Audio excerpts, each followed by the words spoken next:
Hi, everybody. Welcome to East to West Weight Loss Surgery. I am April, and I am the West. And I'm Jason, and I'm the East. And you guys know by now we are here to support the bariatric community with humor, humility, and honesty. Today, Jason and I are so excited to welcome my friend Veronica, who is joining us. So if you are listening, obviously you're not going to see her, so we highly recommend that you watch our podcast on YouTube because she's adorbs. Oh. We welcomed Veronica today because she is our resident dating expert. Veronica and I met years and years ago. She's actually a friend of mine, but she and I quickly became kindred spirits. We were kind of like sisters from another mister, so to speak. Yeah, sounds about right. Sounds about right. And Veronica was actually the woman who inspired me to have weight loss surgery. So if you have been following me or you've seen what I've said, this is the woman who I reached out to when she started looking just very different on her Instagram feed. And I was like, friend, I don't know what you're doing, but I need to do the same thing too, because you look amazing. And Veronica told me she had weight loss surgery. And I kind of took a breath in and I was like, I don't think that's for people our size. And she was like, friend, it's exactly for people our size. Yep. So because of her very open and honest conversation, she inspired me to have weight loss surgery. And she's really been my weight loss surgery angel, because every 5 minutes, I think I was reaching out to her about something. And then after surgery, she's been the person that reaches out to me and is just saying, how are you doing? How are things going? What stage are you in? So it's just been amazing to have you in my corner. So thank you very much for all that support. Well, thank you. I mean, it was an honor. I'm so excited for you. So it's exciting to watch you from one level and just progress. It's amazing. Yes. Well, it's because of support from people like you that people have what they need to go through with the weight loss surgery. So, just thank you for being open and honest. It's just been awesome. Yeah. So the reason that we wanted to invite you here today is a couple weeks ago, Jason and I threw out an ask to the community. We just said, hey, are there any questions that you guys would like answered when it comes to anything weight loss surgery related? And we got a couple questions about dating. And I know that you and I have had some pretty candid conversations about your experiences in dating before and after weight loss surgery. So when that question came up, I of course went to Jason. I was like, hey, Jason, I have a friend who I think is really, I would consider a dating expert. Let's invite her on. And of course he was down for that. So so we are here today to talk about all things dating before weight loss surgery and after weight loss surgery. So before I move on and open up the mics for you to introduce yourself, I just want to let you guys know you can follow Veronica on Instagram, or you can find her at VKO_1977. Her account is private, but if you would like to follow her, absolutely message her and she will let you into her world. And it's definitely a feed that you want, because it's a lot of pretty epic posts of things that we should all be doing. So I would recommend to follow. I'm not that exciting, I swear. Okay, yeah. You are very exciting. I'm just going to let you know that. So. Oh, yay. That makes me feel good. All right. So Veronica, will you just introduce yourself to all of us? What are you about? When did you have surgery? All that kind of good stuff. Yeah. Like April said, my name's Veronica. So I just turned 43 a week ago. Woohoo! I work for Starbucks. I worked for Starbucks for almost 17 years now, and been great company to work for super lots of benefits behind it. And one of the things with Starbucks is we have really great insurance. So I was able to do a little research here, and as you guys know, obviously I had weight loss surgery. And this is what we want to talk about, right? Like my journey. Okay, just making sure. Yeah. And you had the sleeve, just so you know. Yes, I had the sleeve surgery. So, I've been with Starbucks for like 17 years, 12 years it was in the field. And the majority of my time in the field, I was overweight. And you're working 9, 10, 12-hour days on your feet. I would come home and I felt like I had cement shoes on, just trying to walk up the 4 little steps to get to my back door. And it was constant. I did everything. I was working out. I was, I think I've done every diet possible, keto, Whole30. And you and I have talked about this. I mean, yeah, you are like volleyball extraordinaire. I mean, you are gym rat, the most active person I possibly know. Don't eat a bunch of garbage. I mean, we always talked about how it never made sense because we were so active. We did all the right things, and yet we looked the way that we looked. We looked the way we looked. And you said, like you said, all the right things. And, you know, we're not perfect, right? We have our splurges. We do bad. Yeah, but I lived a lifestyle that I ran around, and fast food was more convenient for me than, you know, cooking. You know, I'd get up at 3:30 every morning, go into work, not get home till 4 or 5 o'clock at night. You're beat down, you're exhausted. So definitely, you know, what we talked about is like, you tried everything and you just couldn't do it anymore. And, you know, I looked at weight loss surgery, I think it was probably 4 years ago. A good friend of mine, Cheryl, and I, she's like, hey, I'm thinking about doing this. Do you want to go to the class with me? It's free. I said, sure. Okay, let's go. So 4 years ago, her and I go in there and we sat down through the hour-long class, and we freaked out. I'm not going to lie. When they said, we cut your stomach off, I thought it was like, we're just going to tie it off with a zip tie and everything's going to be fine. And then we can release the zip tie and everything's great. But they're like, oh yeah, we're going to take this stomach, we're going to cut it off, and you're going to be left with like the size of your pinky. And I was like, oh my gosh, no, like that freaks me out. And I looked at Cheryl and I was like, I don't think I can do this. I was like, you know, we can do this on our own. I was like, let's do this. Let's commit to losing weight and eating healthy. And, you know, honestly, I can't remember what was the diet where the hormones, GHB. HCG. Yeah. Yeah. Yes. So I was lucky. I did HCG with a doctor. I woke up every morning, no matter if it was my day off, at 3:30 every morning to inject myself in the leg with the hormones. And I was like, this is gonna be awesome. We got this. And I lost 42 pounds in 40 days. And I was like, oh yeah, this is great. But as soon as you go back to somewhat of your normal lifestyle, those 42 pounds I just lost just turned into 60 gaining back. Yeah. And I was like, what have I just done? Like, I completely messed up my body. And at that time, I lost some hair with that diet as well. And I was like, oh my gosh, what have I done?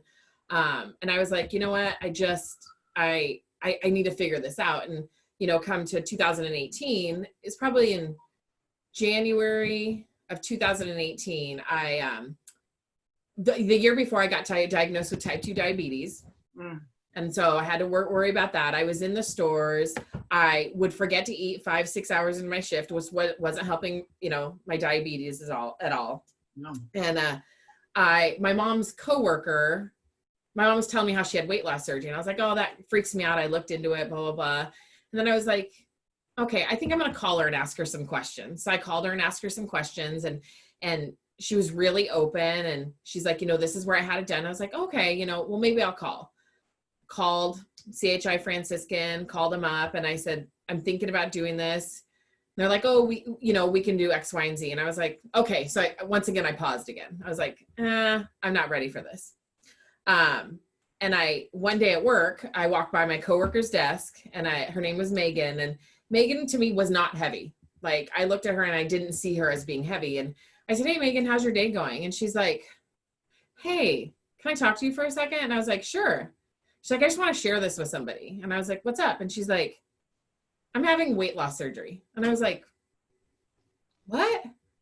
And she was probably like 5'8", like a size 14, 16, right? And I was like, really? And she goes, yeah. And I remember this was on a Tuesday, and I remember this so clear. And I go, really? What made you decide to do that? And she's like, I'm 26 years old.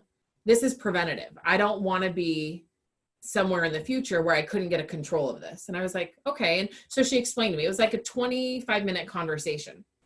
And I was like, I'm intrigued. And she's like, are you? And I was like, yeah, can I get your doctor's number? She gave me, you know, the doctor's number. And I said, okay, went into one of the private rooms at work, called the doctor. And on Friday, I was going in for my first consultation.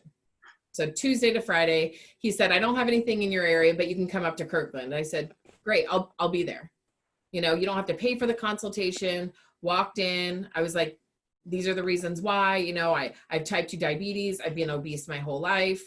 My mom, not my mom, I apologize. My dad, his brother, and their mother all died at 64 from heart attacks.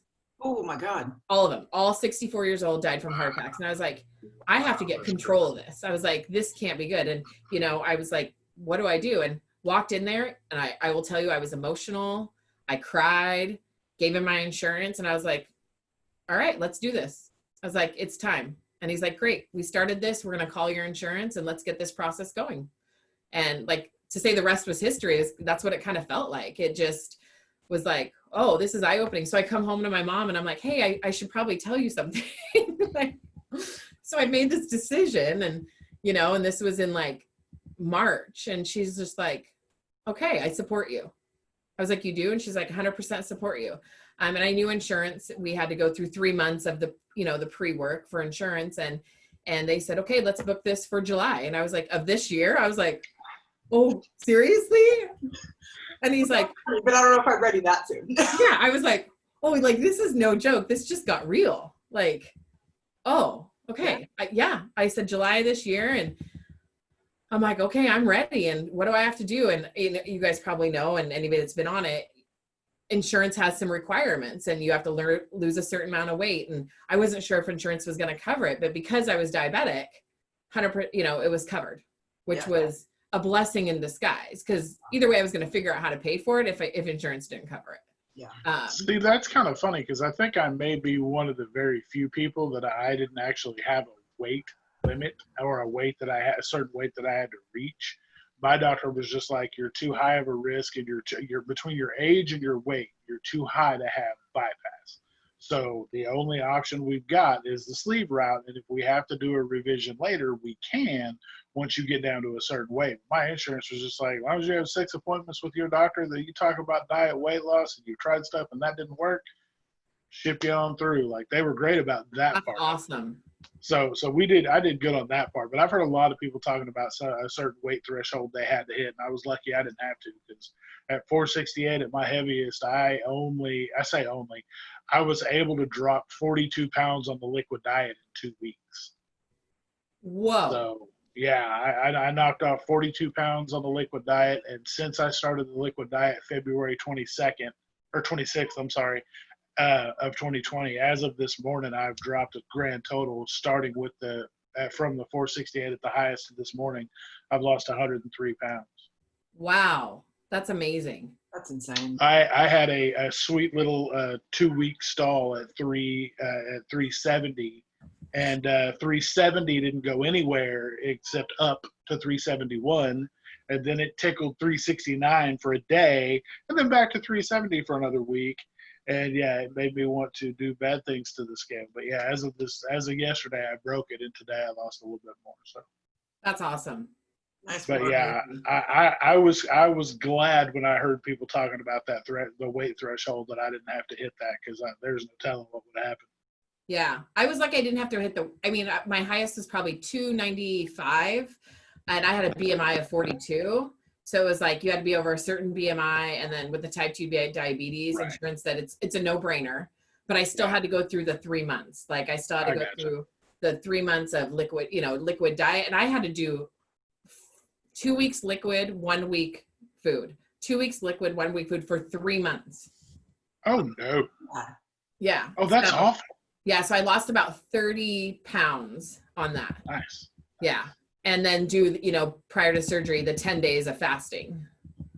So let me ask you this: you made mention of when you got there and they talked about scheduling your surgery. I know for me, when they said that to me, because I went and I had like a total of 8 steps to do. Well, I knocked 5 of those 8 steps out in the same day. Didn't know that I was going to do it that way, but it all just tumbled one into the other. And so when they went to schedule, I actually second guessed it. I was like, maybe I should push it out a little bit, because I think I want to eat some more. Yeah. I literally said that to myself, and then I thought about it. I was like, that's the whole reason you're in the chair as it is, dummy. Like, schedule the surgery, quit backing out. Like, it's now or never, just do it. So what was your turnaround time? So you scheduled and then you had your surgery. Like, how long between? Let's see, I had the 2-week liquid diet, but it was literally 3 days before the liquid diet was going to start. And I was like, I'm going to be out of town for this period of time, and I literally will have to start my liquid diet out of town. And I will come back, and I started the liquid diet on the absolute worst day possible, because we had, at work in our department, we have potlucks all the time. And sometimes they're okay, sometimes they're pretty good, but this one was the best, most epic potluck we had ever had. every food you could possibly imagine that I wanted was there on hand in abundance. Could not touch any of it. Wow. So the first week of my liquid diet was worse than the next because it was, all the potlucks one day. Then I was stuck in a little meeting room where everybody was eating pizza around me and I couldn't eat any of it. And so it just like every day got progressively worse for the first week.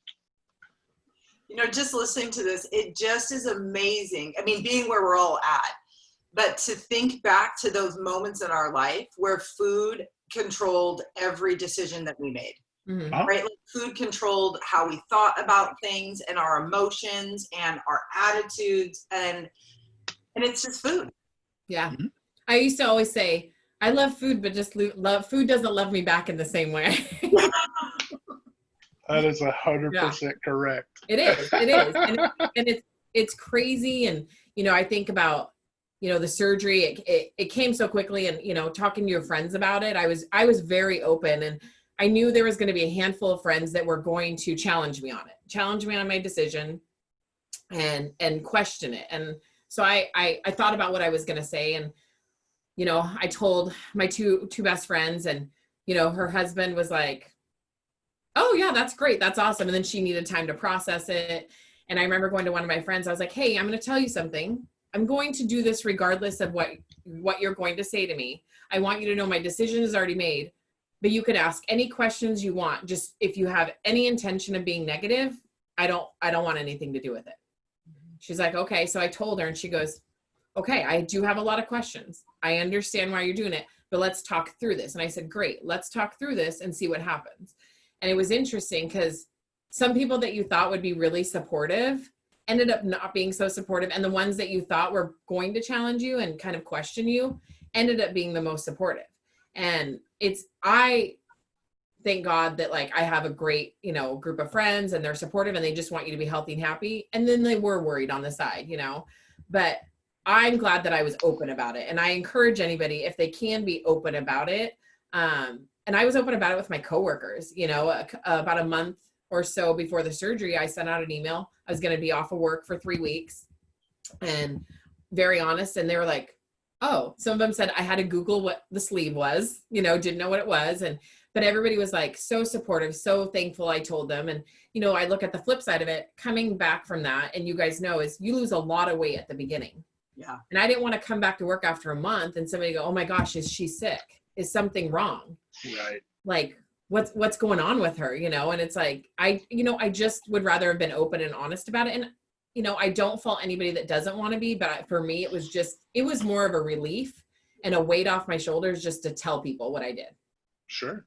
And I think we actually, we have a whole podcast episode about this, something that we coined as the outsider syndrome, right? When you're telling people that you're doing this, sometimes the reactions and the support that you're thinking are going to come are just not there. And then all of a sudden, when people publicly see you doing something about your biggest struggle, which is what, your weight, you can't hide that. Then all of a sudden, if they're also self-conscious or they're struggling with their own weight, if they see you doing it, then there's no reason that they can't be doing it as well, right? So all of a sudden, it's almost like, even though it's not your intention, you are forcing them to question their own stories that they've been telling themselves about their weight. And it puts us in a really awkward position. Mm-hmm.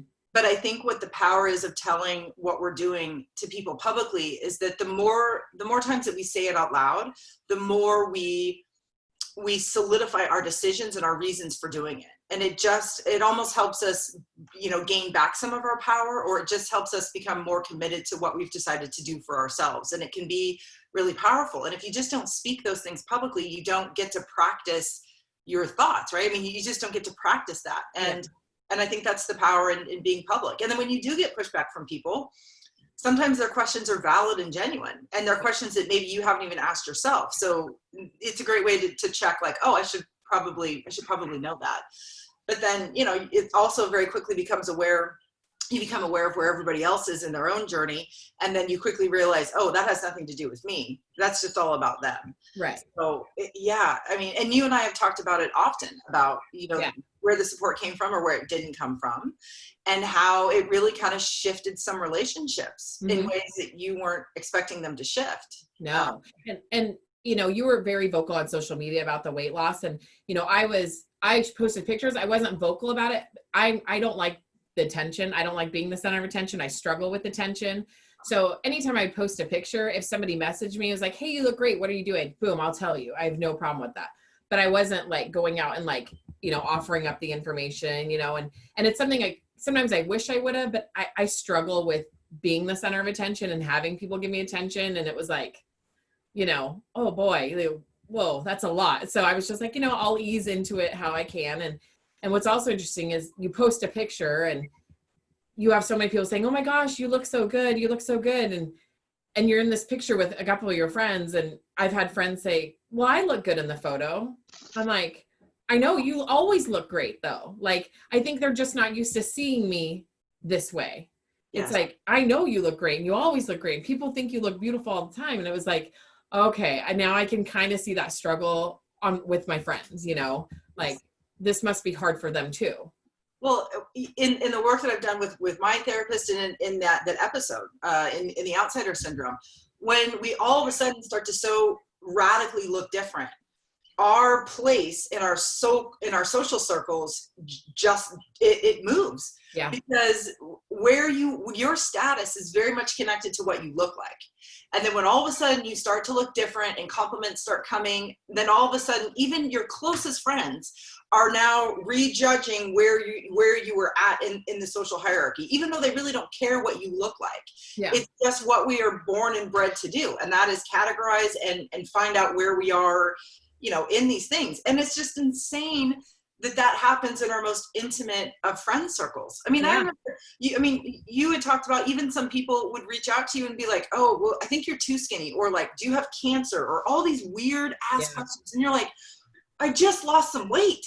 And yet people are like dive bombing you and judging you and making all these assumptions based on just what you're posting on social media. Yeah, I think you commented on a picture.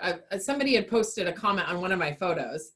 And you're like, it made me so mad. Like, because the girl was like, well, you look too skinny, or you look better before. And I was like, you're photo shaming. You're shaming me in a whole different way. Dude, I don't think I went off publicly, but I think I messaged you instantly. You did, yeah. I mean, I was just like, you've got to be shitting me. Yeah. And then, you're just going like, but then these people don't have the perspective that you had. They've never struggled with how they look or their weight. So they're missing that other lens. So, but still, at the same time, it's like, really, like, this is what you're going to put out into the universe? This is like your contribution to society is to like skinny shame you now? Well, where were you when I was overweight and I could barely breathe when we were walking up the stairs? Because you didn't shame them. No. Right. We went and got pretzels, or we went, you didn't shame me at that point, but you had no problem shaming me when you tell me I'm too skinny. I'm like, I have never in my life, when I was told I was too skinny, I was like, are you kidding me? Or one person said to me, you need to eat a sandwich. I was like, I did. I ate 1/4 of one and I'll eat the other part in like another hour. So back off. Well, and it's funny that you mentioned the fact, like when you're talking about pictures and people noticing the difference in your body, and other friends start to kind of get a little salty about it. You realize that, or I guess the rest of the world realizes that bigger people are often invisible when it comes to group photos, things like that. When you're out with a group of bigger people, people don't pay as much attention. So we really go on as the unnoticed, the unremembered, the lesser of the value of the group of, for whatever reason. Because I can tell you now, in the social circle that I used to run around with when I was younger, even, still married, but running around with out in public, I'm 6'4", 460 pounds. I've got this beard. I'm not easy to miss.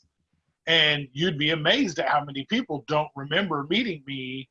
Even when I was still the same size, still looked the same, they won't even remember meeting me previously. And it would be as soon as 2-3 weeks ago, a month ago. And, I don't really care how bad your memory is. You don't really forget the largest human being in the room at the time. Yeah. You're just going to, oops, I don't remember, but, it's cool. What's up? Like, you don't think of that kind of situation until you start to drop the pounds off and people start really throwing it out there and being like, oh, hey, look, you're looking pretty good. Like, well, you didn't, we weren't talking about this a couple of weeks ago when I was with the same group of people. Like, my status in the whole situation wasn't talked about at that point in time, but now we want to talk about it. Just wait till you get to the day where they actually don't know who you are. They do not recognize you. That has happened to me 24 times since the weight loss surgery. People are like, do I know you? And I'm like, yeah, Veronica. And they're like, Veronica? And I'm like, yeah, Veronica. And it just cracks me up because I'm like, I don't think I look that different.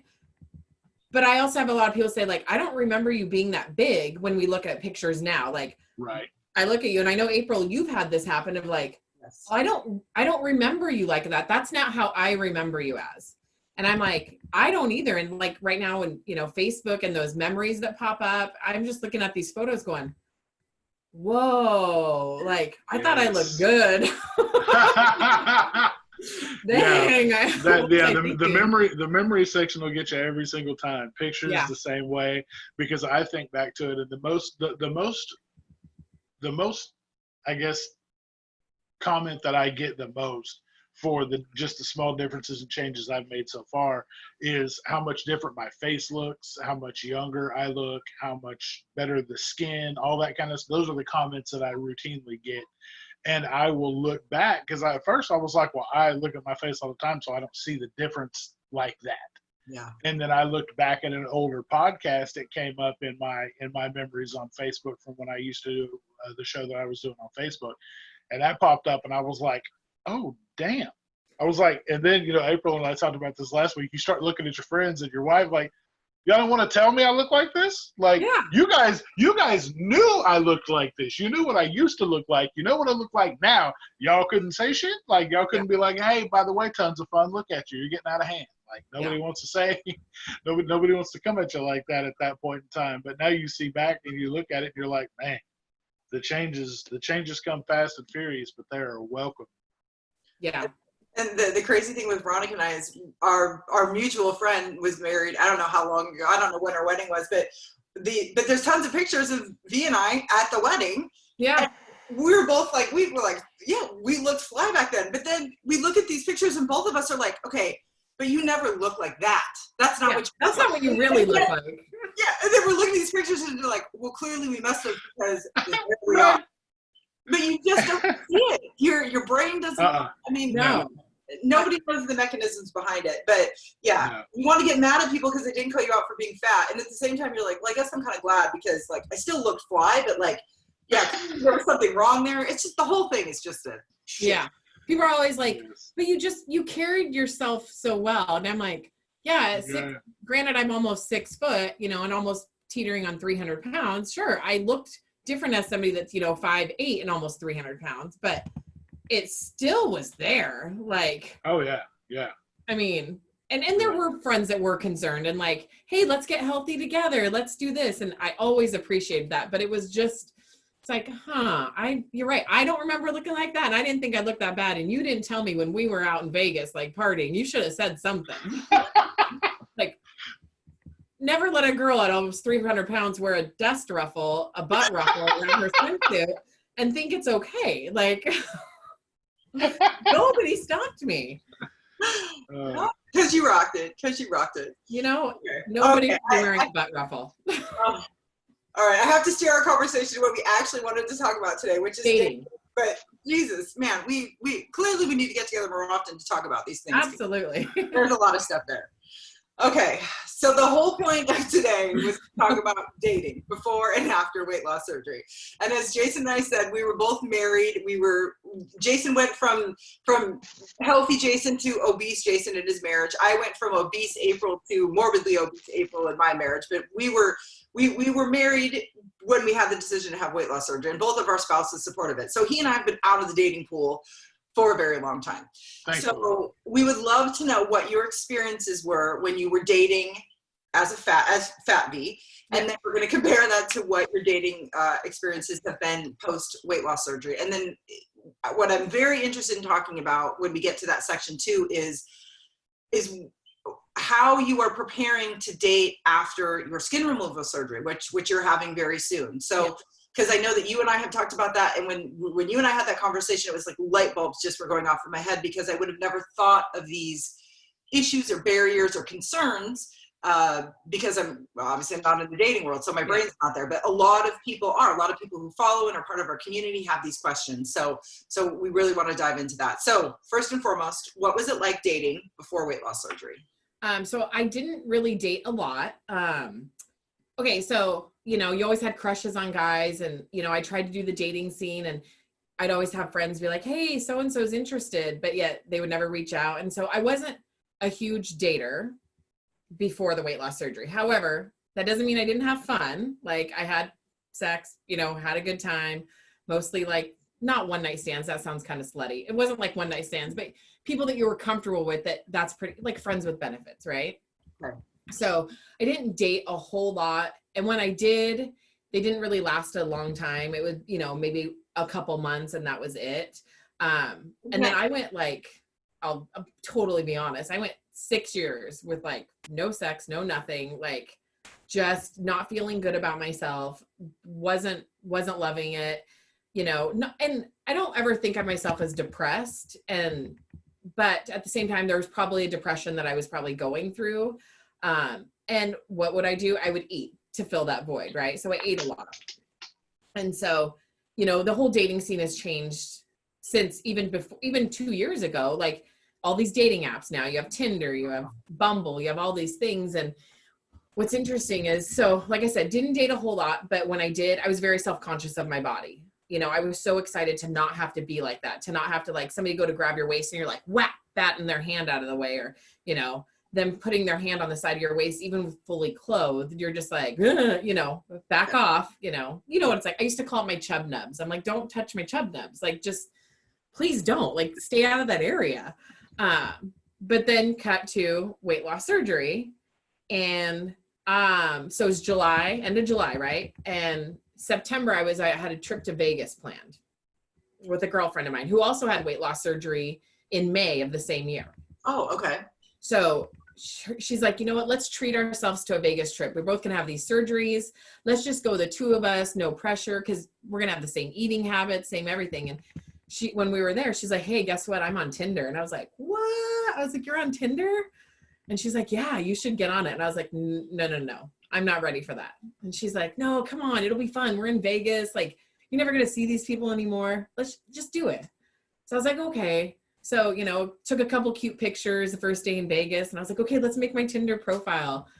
So we make it, I say a couple things, and like within 24 hours, I had over 1,000 likes, which floored me. I was like, is this normal? And she's like, no, but we are in Vegas, right? And I go, and she's like, but we are in Vegas. Like, people come here, Sin City. That's true. Probably want a booty call, probably want to away from their wife, I was like, oh, this is so weird. So, you match with a couple people, and it's like, oh, okay, what is this all about? Like, kind of scary, talk to a few guys, and they just vanish and disappear. And it's like, okay, this is weird. And I was like, and it kind of felt like trying to date again when I was fat.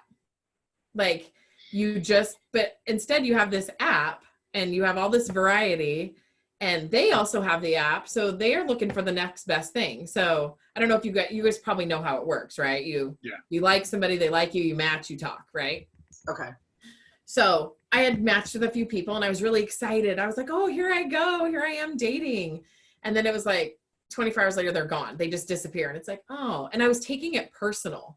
I was like, maybe my picture wasn't cute enough. Oh, maybe I'm, this or that. And I had to be explained, like, no, this is dating. Like, this is dating now. So this is not only dating now, it's dating now, at this point, like 45 pounds lighter. And so we got back from Vegas. I decided to keep the app up, try to get rid of the 1,000 people on there that I'm never going to probably hear from or see in my area.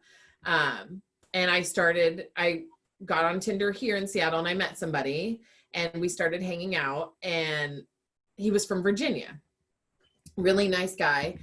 And what was interesting is, when you have weight loss surgery, you can't go on a normal date and go to dinner and have a drink. And because I don't know about you guys, but I was drunk after half a glass of wine, right? So still to this, yes. Yeah. Last thing I need to do is meet a stranger, have a half a glass of wine, and I'm wasted, right? So you think about that. And then you think about when you go to eat, what do you say? What do you say to somebody when you're about to have a meal? can I just have a bite? Cause that's all I can have, or, can you put it all in a to-go box? Cause I'm going to eat a sliver of it and we're done. So I decided to be open with anybody I was dating. Hey, just so you know, I had weight loss surgery. And they're like, oh. And they're like, so I explained, like, with this particular gentleman, I would tell him, I had weight loss surgery. This is where I'm at. I'm uncomfortable with my body right now, but I'm losing weight and I can't eat a whole lot. I just wanted to be, throw that out there. And I would actually follow it up with, and if it weirds you out, I get it.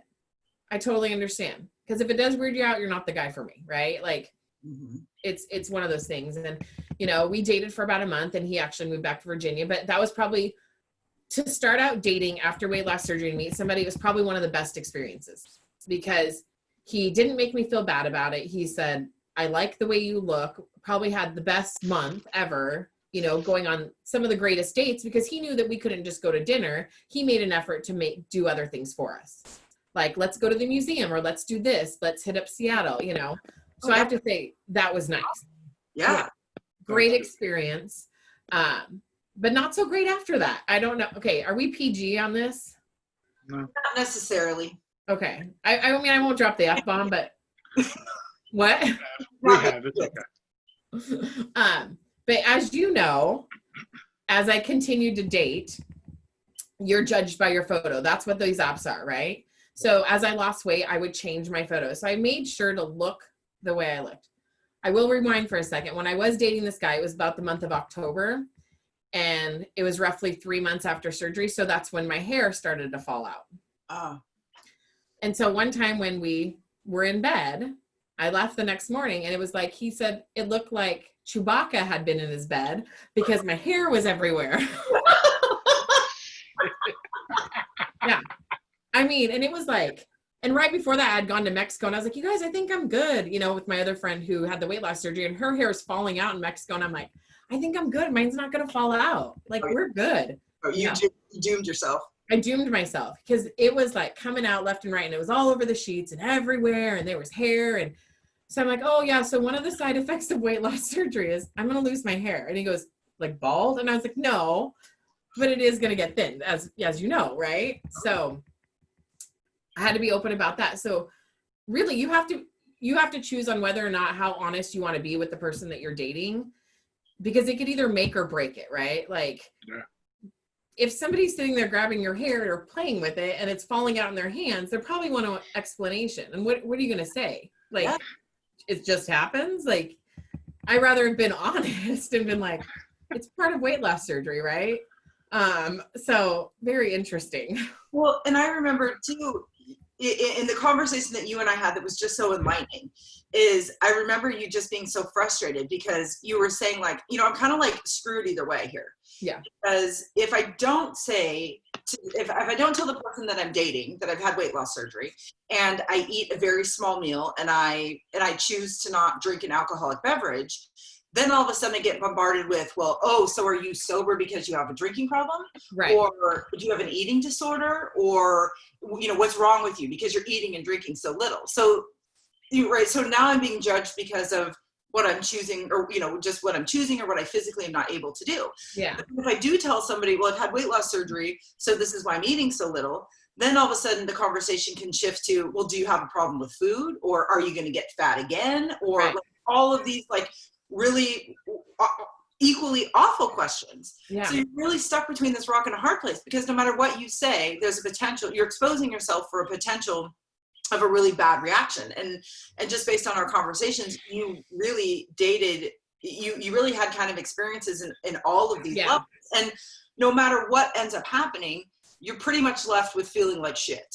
Yeah. After. Well, and I think the guy that you're like, I dated a guy and it was like our third date and he wanted to make dinner for me. And so he made, his exciting dinner he was so excited about. And I had like 2 bites. Yeah. And I was like, hey, can I get a container so I can eat it at work tomorrow? And he's like, you don't have to be polite.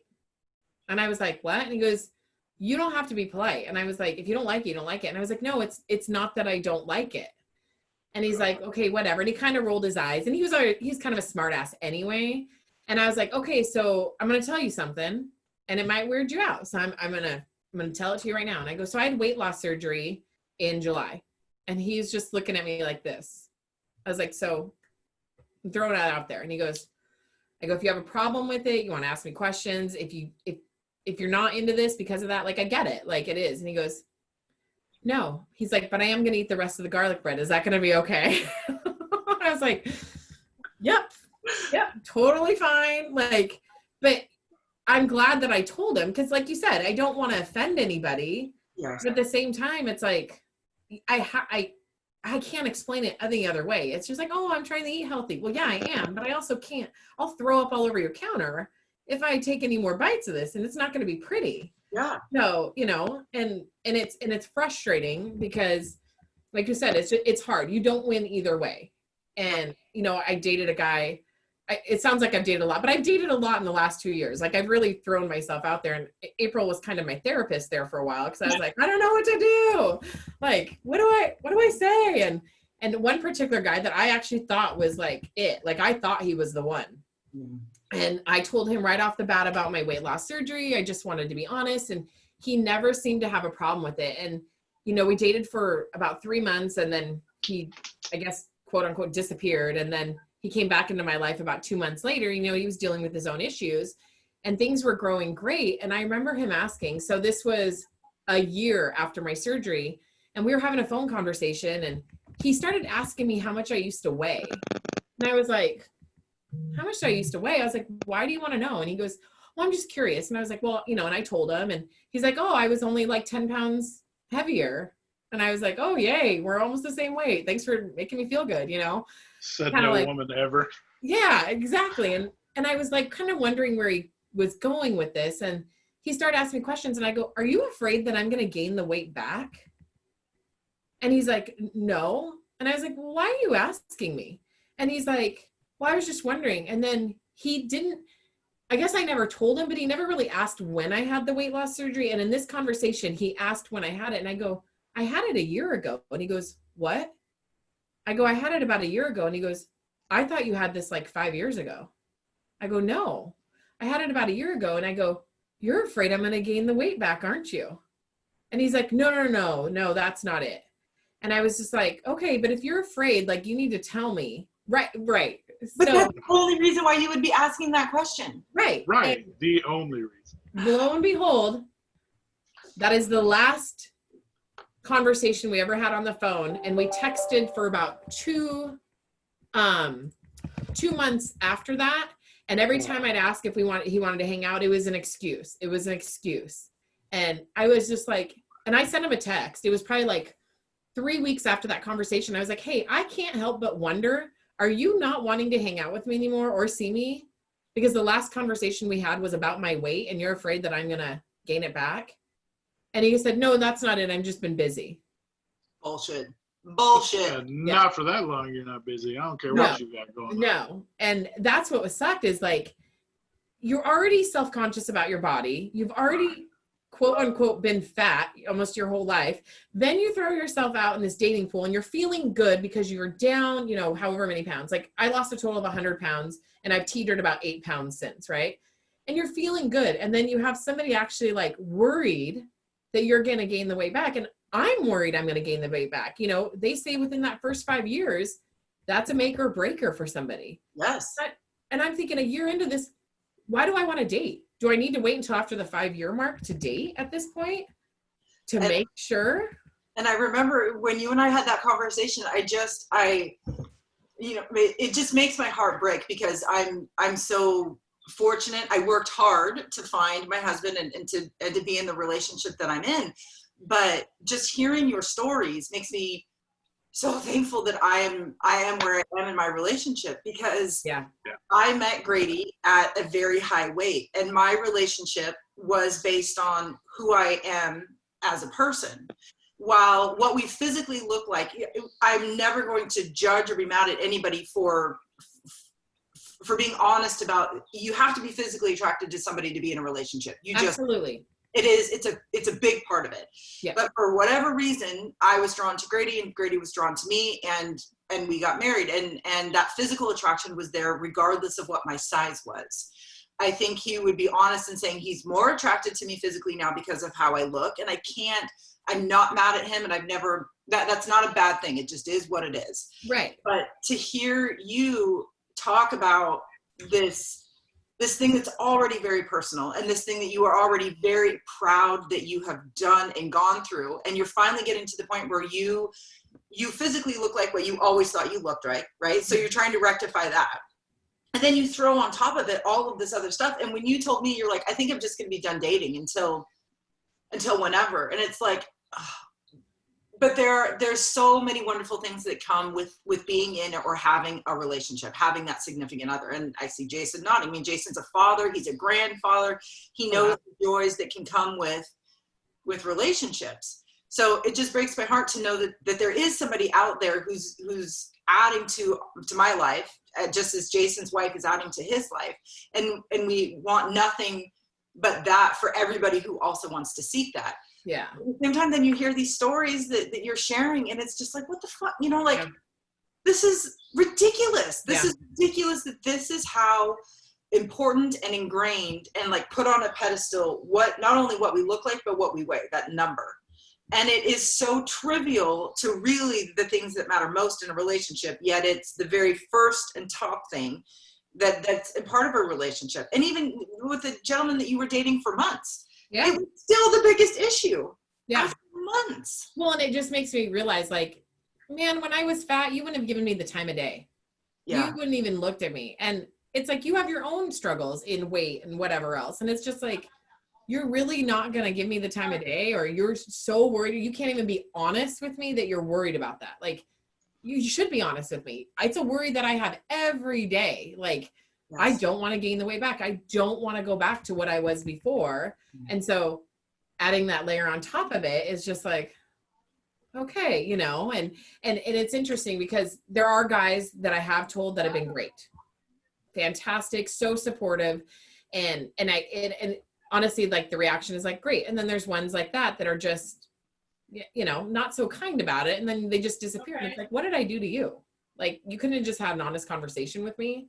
And it's hard. It definitely discourages you from wanting to date. And now I'm going into a whole nother thing, you know, with the skin removal. It's like, now I'm like, okay, I'm at my sort of ideal weight, you know, like I said, give a few pounds here or there. And it's like, oh, I was so worried about somebody touching me when I was overweight. Try having hanging skin. Try having all this skin that you now have to push into your jeans, or, you know, wear like a body slimmer just to hold it in, not because you want to look thinner. It's just because it's so uncomfortable. And I'm dealing with that now. And it's like, okay, I've been dating knowing that this skin's here, and, you know, I've been intimate with guys and it's there. And it's like, the last guy that I was intimate with, I ended up smacking him in the face by accident because he just wanted to put his arm around me. And I automatically reacted and went whack.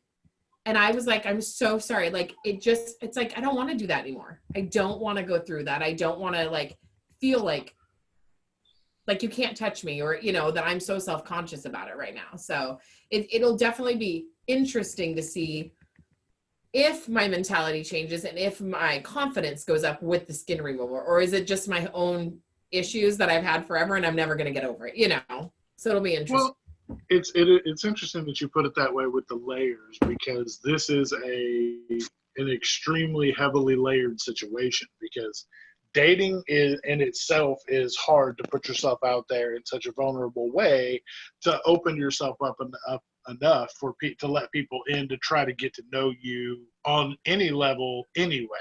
So then you take that on top of layering it with the fact of how your mind takes you back to what you used to look like, even though you know you look different. You still kind of operate in this hybrid mind state of, I kind of look a little different, but in my mind, like my mind's eye, I'm still big. And so you couple that on top of the fact that you are small, you have the skin, you have, like, there's so many layers to it on just off the top. To have somebody react in that sort of way where they'll just, you know, approach you with these questions, like you luckily you got to the bottom of it fast enough. You knew he was worried about your weight coming back, or that's being an issue. Like, I 100% understand how you were ready to just give up on the dating thing altogether, because who the hell wants to go through that one time in their life, let alone however many times until you find the right person who's going to not care about even the, you know, the weight loss, the hanging skin, whether it comes back, how you look like that. All those things should be foregone conclusions and should be trivial. However, unfortunately, they're not. Yeah. So I fully understand. I get it 100%. Like April said, I couldn't be more thankful for the fact that I don't have to mess with it. And You guys are so lucky. dude, I joked with my wife the other day because my son is about to turn 18 in August. And I told him, I said, now you got to step your game up because if I bounce, it's free. Like I can roll out for free now. And then I started laughing and she goes, yeah, you go ahead and try to date today. And I was like, I'm just playing. I take it back. Like I want no part of it. Yeah. And I've had a lot of fun. Like I can't say it hasn't been fun, but you know, rejection is part of life and you get rejected. And now it's like, okay, I lost weight.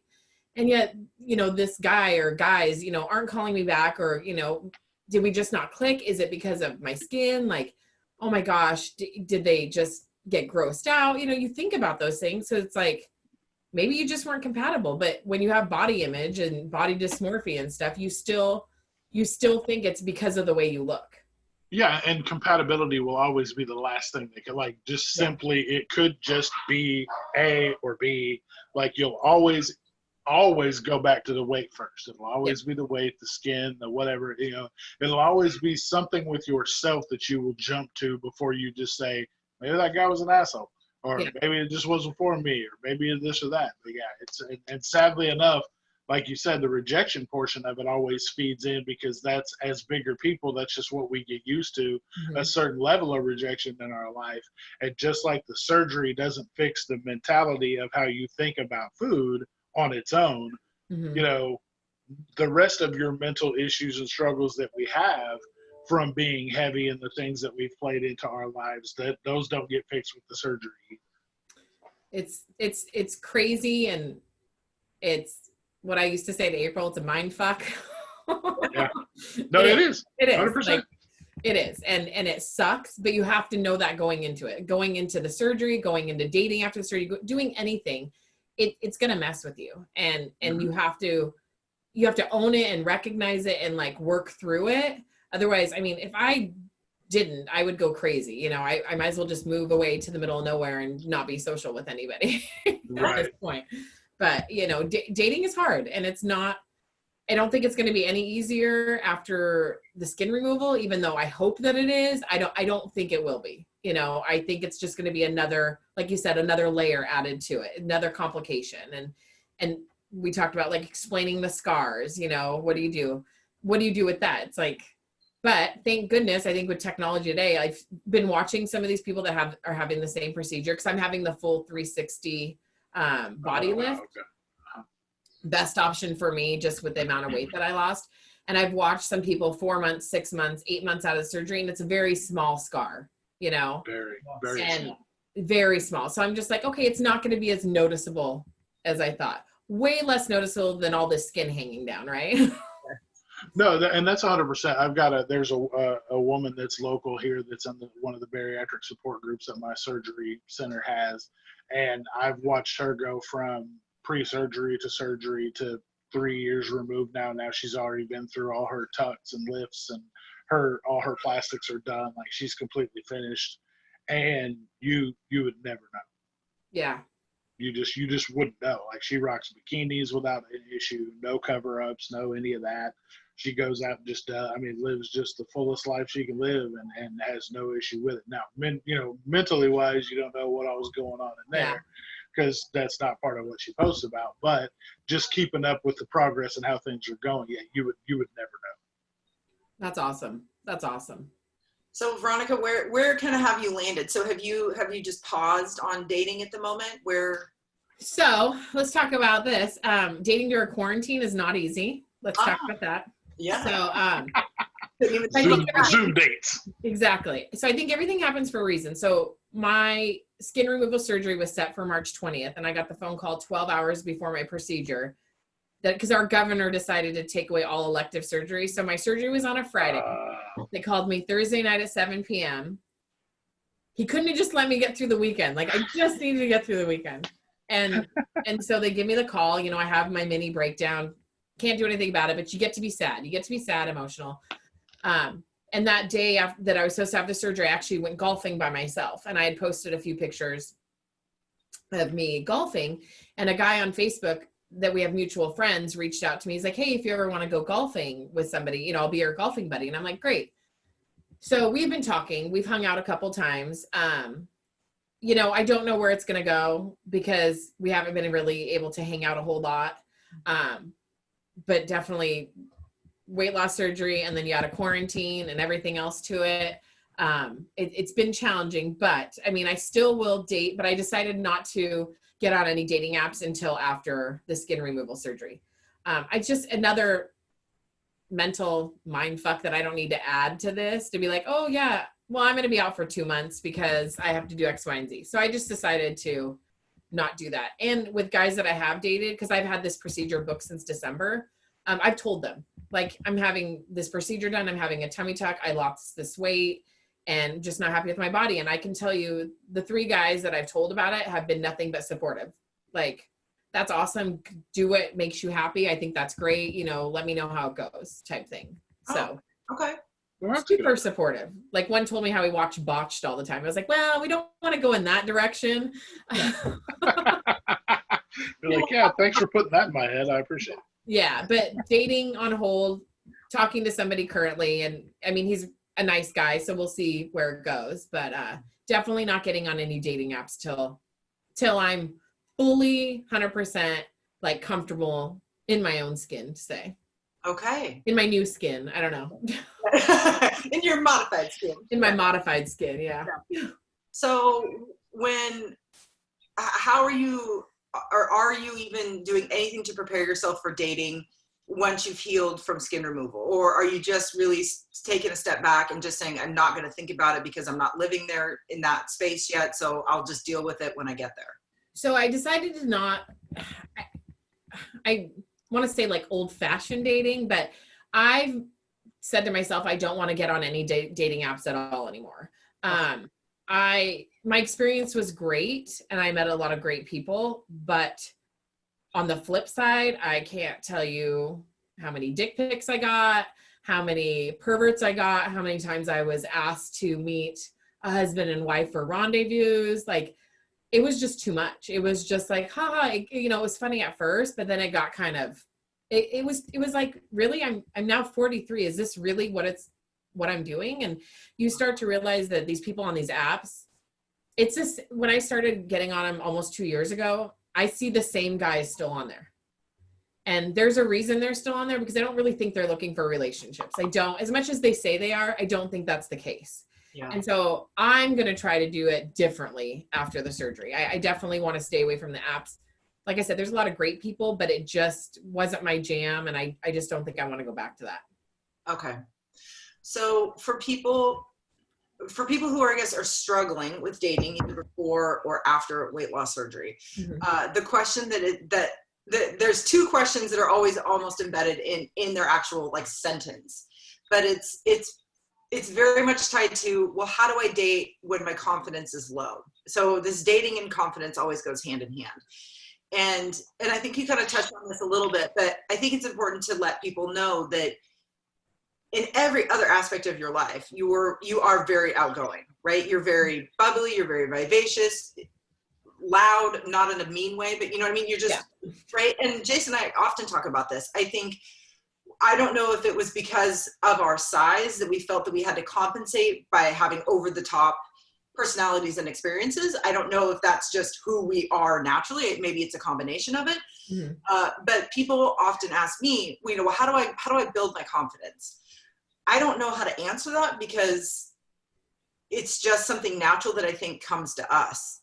But if you did have to reflect on that question, if people were struggling with dating and they were struggling with their confidence or with, you know, building their confidence, is there anything any suggestions or pieces of advice that you could give to somebody who kind of had those 2 questions combined? I think trying to explore, why aren't you confident? What is causing you not to be confident? Is it because you don't like the way you look, or is it that, you know, the circle of friends that you're surrounding yourself with? I think that you have to look into what's actually not making you confident. And for me, I wasn't confident because, you know, even after the weight loss surgery, I struggled with clothes, right? I struggled with, you know, just even like for people that are, if you do lose your hair, that was a huge, like I hid behind my hair. I had the best hair. I had the best, fullest, longest, most beautiful, I called it Kardashian hair, right? Like, oh, it's epic. I mean, it still is epic, but yeah, your pre-weight loss surgery was like I whole Instagram just for that hair, right? And I hid behind that hair, right? Like, and I feel like when people aren't confident, they're hiding behind something. Like, what is it that you're hiding behind? And, you know, for me, as the surgery went on, I started to lose so much hair. I started to like, oh my gosh, I lost all the surgery, but I look horrible and this and that. And I finally had to make the decision. It was like, it's time to cut my hair. And it was that little thing, cutting my hair gave me like all the confidence in the world after that. As much as I didn't like having that short of hair at the time, the compliments that came behind it, like people like, oh my gosh, it looks so good. And I think it's just finding what is it that isn't pushing you over that edge, that isn't like giving you that spark, or what I like to say is like, what's not filling your cup? Because whatever's not filling your cup is causing that to happen. And it's going to take time. Like you guys both know, it takes time to get through this. And you have to start thinking about you and what's best for yourself and not worry about everybody else. And so, I mean, it's kind of the same thing in life, but I mean, you just got to find what makes you happy. And I think what makes you happy causes confidence. Does that make sense? Yeah, no, it makes full sense to me. I laugh because I told April in some of the previous episodes that now that I'm losing weight, I'm going to lose a lot of my material, because I was always one of the first people that would call attention to my weight and how big I was, this and that, talk about it, and like she was mentioning about just being outgoing and over the top and just loud, vivacious, and just kind of that's just kind of how I've always carried myself as well. And the confidence question really kind of bugged me out too, just for the fact that I don't really think of it that way, because I'm not a confident person. I as far as that kind of stuff goes, like I quit going to the mall years ago because I get looked at like an escaped zoo animal that people are looking for the rest of the people to go capture back, because like, how did they let this dude loose? Because people don't look like I look. I'm a large human in pretty much the biggest human in most every room I go into. And so for that, as far as that goes for me, I've never been comfortable. I mean, I've had to get comfortable being that way, but if it's a situation I can remove myself from so that I don't have to worry about being comfortable in that way, I will remove myself from it. So I struggle with the same question about the confidence side of it for myself as well, because I just don't feel like I am that way. Well, it's interesting too, and I think I shared this with you, April. Like, there's 3 things I was scared of going into the surgery. Number 1, I was going to die. Number 2, I wasn't going to be funny anymore. And number 3, I was going to look old. Like, those were the 3 things that I was worried about. And everybody's like, seriously? I was like, yeah. Like, hey, the old thing is real, 100%. I pride myself on being funny. I love being funny. Like, I think I'm hysterical at times. And it's like, oh my gosh, am I going to lose all this weight and not be funny? Like, and it's not like the jabs or making fun of myself. It just, I was so worried about that. Like, right. that I was going to lose my personality. But the looking old part is 100% real. Yeah. I looked at that and I've seen people and I was like, no. I was like, I'll eat back some weight before I end up looking like that. Because, I've seen some people that straight up go in looking normal and come out looking like the Crypt Keeper. And I'm like, oh, no dehydrated skin for me. Yeah, I was afraid like all the fat would be out of my face and then the wrinkles would come through. Like, I was so worried about that. Yeah. Eyes, cheekbones, all this area, and the eyes start sinking in, and you're like, uh-oh, there they go, like fading out.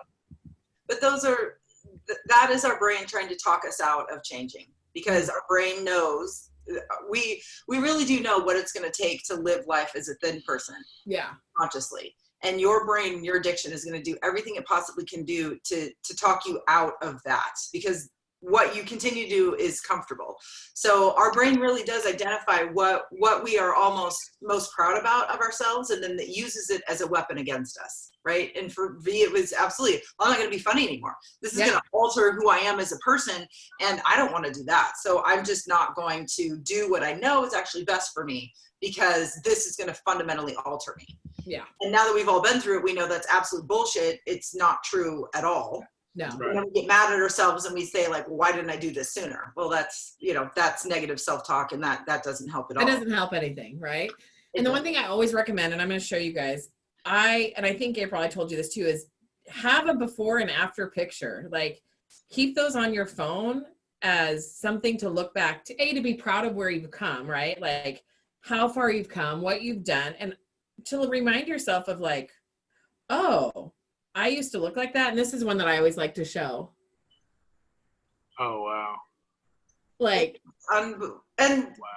Yeah, which I always tell you, like, Veronica, I think I knew you when that picture was taken, and I didn't see that you look like that. But then when you see the side by side, you're like, well, I guess there's no denying it. That's what it is. Yeah, and I always try to keep a full body one too. Yes. So I'm in the middle in both of those. And it's like, and the other two girls are we all went to the weight loss surgery nutrition class together to like support each other. And I keep sending them pictures. I'm like, look at us. Like, we need to retake that photo at the weight loss surgery center, like now, like yes. just to do it and just see how long. And that's one thing that will actually, I think, help with people's confidence, is to have those constant reminders of like, you may not be confident now, but look at you then. And you were confident then. Like, what do you have to be ashamed of right now? Yes. Like, you got this. You look 100 times better. You feel good. You're healthy. You're going to live a long time. Like, what's not to love about that? Yes. Right. Well, and a lot of what April and I have found out, and we've talked about in a few of the other episodes, is strictly mental. It's a hard road to navigate, because mentally you see yourself one way. You know that the physical changes are there because you see the before and after picture, but mentally you just haven't caught up yet. So no. I mean, it's one of those things that the work to put in the work to get there mentally is so worth it. However, it's harder than the decision to have the surgery itself. Yeah, I agree. In a lot of cases. And Veronica always told me, I would call her, oh my God, some weeks it was like every day. And she would constantly tell me, the hardest part of this is before surgery. Yeah. Now. And it's so true. I mean, really the fear just grows the closer that you get to your surgery. And then once you recover and you kind of get out of it, you really do. For me, it absolutely rung true. Oh my God, that really was the hardest part. And now things are hard, things are different. And especially, I mean, Veronica, in your personal experiences, dating has just been, I think much difficult than even, you anticipated. And it blows my mind in every conversation that you and I have about it. But it's still not as difficult as life before surgery. Exactly. No. It's just not. No. And I think to know that if you just focus on what is truly you and what is awesome about you and what you do well, helps grow your confidence. Mm-hmm. Nobody is perfect and nobody's great at everything. But if you just focus on, here's what I do well, or here's what I'm proud about, and you move forward with that as your lens, it's going to help you deflect the comments that come that highlight, well, what I'm not good at. Because I think the more clear that we can get in who we are and what we stand for and what our values and what our beliefs are, if we grow in that, then this other stuff that's going to come at us just doesn't matter as much. Yeah. But man, it's hard to do. It's not easy, but it's worth it. Well, like you said, I mean, the hardest part is beforehand, because once you do it, there's no turning back. They're not going to put your stomach back in. You're going to have to do the work now. And now for me, it's a different kind of hard. Like, I'm back to, okay, this was a tool to get me down to the weight that I wanted to be at. And guess what? I have to do the work now. I actually have to do the work as if I never had to do this surgery. I have to do the work of like, I'm a 43-year-old woman who doesn't want to gain weight, and I need to make better choices. And you can eat a little bit and you're like, oh, I'll just have a little bit of this burger, and that's great. But a little bit of this burger, every day for a month, guess what? You've gained, a couple pounds. Yeah. And that is something I don't think they tell you, right? Like, they don't tell you that. It's, you're not going to be able to eat much. Oh, it's like, okay, I'm not going to be able to eat much, but what choices am I making? And now it's like, okay, I actually have to work even harder at this. So it was hard before, but now my stomach's a little bigger, and now I'm going to have to work twice as hard to not gain the weight. So it's definitely interesting. They don't tell you that. No, they don't tell you that, which is why Jason and I needed we felt the need to do this, to create East to West weight loss surgery. We named it, I don't know if I told you this, Veronica, Jason lives in Florida, and of course I'm here in Washington. So that was why I figured it was east to west like that, but Yeah. I didn't know they lived in Florida. Yes, yeah. But we just, you know, the binder that we got is great. It's great clinical information, but it absolutely does not address where the bulk of the work is. And that is in these types of conversations. And if people don't know that this exists, they get to that oh shit stage and they fall back on their old habits, on their old ways. And then they regain the weight, right? I mean, 2 years after surgery, you have a 50% chance of regaining your weight. 50%. And how we don't is understanding all of these little nuanced things that come up that we're unprepared for. Yeah. And, you know, we just have to work together as a community to prepare everybody for it and to arm people with the tools that they need on top of the weight loss surgery tool, right? Because like you said, you get to the point where you're healed and then you go, oh my God, this is what the work is. Yeah. Right? I mean, you that tool gives you this huge chunk of time to make a clean break from food and to step away from it and to be able to look at it from a different perspective. But if you don't then use that time as a tool against what's coming, you're just not going to be successful. You're not. And it sucks.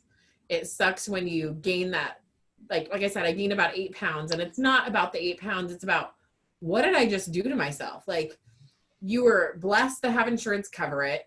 You got down, and then don't fuck it up. Like, I mean, excuse my mouth, sorry, but like that's what I don't want to do is I don't want to fuck it up. Like, I don't want to go back to that. And that's why I love pictures on my phone. They're a constant reminder of where I don't want to be. I was not a bad person then. I was a great human being. I'm still a great human being, but now I'm a healthier one. And I don't want to mess that up. Right. Well, and April and I had talked about that before. Like, for me, I had told her, like, it got scary for me once the puree stage was over and I could go back to solid foods again. All that shit reset for me, because I was like, oh, damn, now what?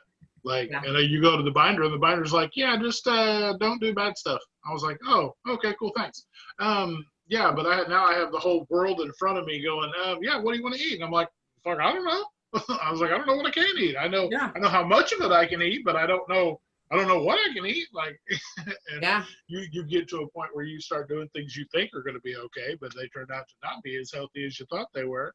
And like you said, you get a little pound or two here or some ounces here, and you freak the hell out. You go into panic mode. You're like, well, I'm just going to go back on all liquids. So, it was easy then. Exactly. The liquid diet we all go back to. Yep. And I made the conscious decision I hired a nutritionist that I start with actually today. And I've seen her work with others. And, my questions I had for her were, have you worked with people that have weight loss surgery? Have you worked with people that have body dysmorphia or, people that are actually like struggling? And, and she has, and that was great to hear, because I can't eat the way most people can eat. It's smaller portions. Granted, it's more than I could when I first had the surgery, which is scary because I find myself at times shoveling food, and some days I can eat more than others. And I'm like, what just happened? Like, no, oh no, and I was like, you know what? I just, before this surgery happens with the skin removal, I was like, I want to mentally get back on track. So after this, I can reset and be okay. And so that's why I decided to hire her for the next, 3 months and potentially longer, is to get me to where I need to be and where I come out of this next surgery, like feeling good about my choices, feeling good about everything. Cause I don't know about you guys, but you had your skinny friends that have the flat stomach and they eat like a burger and they're like, oh, look, I have a burger baby. I don't know what that feels like. And I'm hoping that after the surgery, I will know what that feels like and not want to do it. Like, oh, now I get it. Like, I have a baby from a burger. Okay. No, I mean, that makes total sense, because you go through all the situation to have the surgery we had is one thing, but like we said, the whole plastics portion is a whole separate situation. And the last thing you want to do is not only stretch your pouch out, but also to stretch your newly flattened stomach back out again, and then have to deal with that all over again. So no, it's definitely understandable when it comes to the apprehension from that. So doing the mental work is really, I think, going to help a lot with that, because 90% of this whole battle is mental, and the more prepared you can be for it, the better off you'll be. Yeah, I agree. Well, V, I can't thank you enough for being open and honest about your adventures in dating land. I hope it was okay. Yeah, no, Absolutely. thank you guys. This was awesome. I had the best time. Yeah, I knew that this conversation would be fun, and I knew that it would benefit a lot of people because it's a question that we get all the time. So I hope you know that we absolutely will be reaching out to you again. We would love to touch base about what your skin surgery process was like, how your healing went, and all that kind of good stuff. And then Absolutely. I'd love to continue to touch base about dating. This is just a question that a lot of people have, and it's something that Jason and I really can't speak to because we're just in a different place. But thank goodness for friends like you who are willing to be open and honest about your experience. Anytime. Honestly, guys, this was such a pleasure, and you guys are doing great things, and this is amazing. So anytime you want me back, and I'm sure I have more dating stories and things to share. So Thank you. We appreciate that. Because this is one of the things April and I have said since we started this. We're not experts on any of this by any stretch of the imagination. We're just lucky enough to have experts in the fold that we can bring in anytime we have questions that we don't know the answers to. So that's today awesome. you filled that role fantastically today, and we really appreciate it. Well, thank you guys for doing this. This is awesome. Thanks. Thank you. Amazing. So we're going to start ending our podcast with an added value section. Some of you guys know I listen to the Minimalists. I absolutely love them and what they do and their messaging. And they always have an added value section at the end of their podcast. So Jason and I are going to start adding that in. So these are things that are adding value to our life. So it could be our personal life. It could be our weight loss surgery journey. It could be anything, basically. So if you think of something, Veronica, I'm going to share what our added value is. And then if you have that thing, we can add that in. But this week, Jason and I want to share, we've become aware of a foundation. It's called the Loveland Foundation. You guys know I'm a huge champion of therapy. I've been in therapy for 20 years. I think it saved my life multiple times. I've been seeing a bariatric therapist. She's been huge in helping me throughout, before surgery and then after surgery and throughout recovery. So therapy is something that I think everybody should just have as part of like their well-being, right? Like you go to the gym, you see a therapist. So the Loveland Foundation is a national organization that provides free therapy to women and girls of color. And I just want to be able to share that with all of our listeners to know that these type of foundations exist. This type of help is out there for people. I just discovered it. I've done some research on it. And I absolutely love them. So you guys know I see my therapist often. So what I'm going to start doing is matching my copay. So I have a $25 copay every time I see my therapist. I'm also going to donate $25 to the Loveland Foundation every time I see a therapist. And the cool thing about this foundation is that they partner with national organizations. So no matter where you live in the United States, you can access either a therapist in person or via telehealth. Just a super, super cool a cool concept. So you can visit them at www.thelovelandfoundation.org. We'll also link it in our show notes if you're interested in learning about more, or if you would like to join me and us in donating to this amazing cause. So that is what is definitely adding value to our life this week. Veronica, is there anything that's adding value to your life? You know, I don't know if you guys have ever heard of a space or an app called Headspace. So right now, with Starbucks, Headspace was offered to all of our partners. We're employees called partners. And Headspace just launched for anybody that's been laid off during this COVID-19, free access to Headspace, which I think is amazing. And I'm not sure how much Headspace is a month, but it's kind of a meditation app, a relaxation app. And I know a few dozen people that use it on a daily basis just to kind of cope with the days or, get through stuff. And so I highly recommend it. When you type in Headspace, it's like an orange dot, the app. But like I said, right now they're offering free app access to anybody that's lost their job during this time. So I think mental health is important. And this is just something little that if you can't afford to go do other things, like this is just something little to help you get through. I have a lot of friends that use it to go to bed at night. Turn it on. There's lots of, options on there and just to get through, a good night's sleep. I think Headspace and Weight Watchers. So I rejoined Weight Watchers to help with just tracking food and getting in the right mental space. And I think that's even a part, if you are a Weight Watchers member or WW member, it comes even with your membership. And that's awesome. Many times. And it is, yes, I absolutely agree with you. Huge value that comes with that app. So I will make sure we will link that in the show notes as well. So if you're interested in exploring more about that, we will post that there. All right. So Veronica, again, thank you so much for joining us. We really appreciate you being open and honest and just being an awesome member of this weight loss community. I know that you got support as you were starting your journey, and you have been nothing but supportive to me and other people who have reached out to you. So thank you so much. Yeah, anytime. Yeah. And if you would like to follow her, again, she's VKO_1977. Her profile is private because this is like your personal Instagram. Yeah. You've said many times, if people have questions about your weight loss surgery journey, or if they have questions about what you've been doing, your research around skin removal surgery, they can friend you. And you did say that you are going to be posting. Yeah. As it gets closer. Yeah. I'll start posting more to my Instagram about the surgery. I think I posted a couple things in my stories about that it was coming up, and then it got pushed back to August. I was like, but yeah, no, I'll definitely be posting about that. And, Athenix is the place that I'm using, and out of all the research I've done, it's been the best one for me. So perfect. Wonderful. Yeah. And as always, if you guys enjoy this podcast or you enjoy watching us, we would love a review. We would love your feedback. You can subscribe to the podcast. You can subscribe to our YouTube channel, where you can also watch this podcast. We're adorable, and we do a lot of, we do a lot of this when we're talking. So if you'd like to watch us, you can follow us there. And Jason and I always say the whole reason we started this is to help this community. We welcome and we're asking for your feedback. If there are topics that you want us to dive into, please let us know. If you think we can improve our format or our video or our audio or whatever, if you just think it's awesome, please do let us know, so that we are only producing content that adds value to this community. That's the whole reason that we're doing this. So we absolutely welcome your feedback, and a review is a way to do that. Subscribing is a way to do that. Just direct messaging us on Instagram is also a way to do that as well. So so please listen, subscribe, offer us your feedback, share us with your friends and family, share us within your own communities.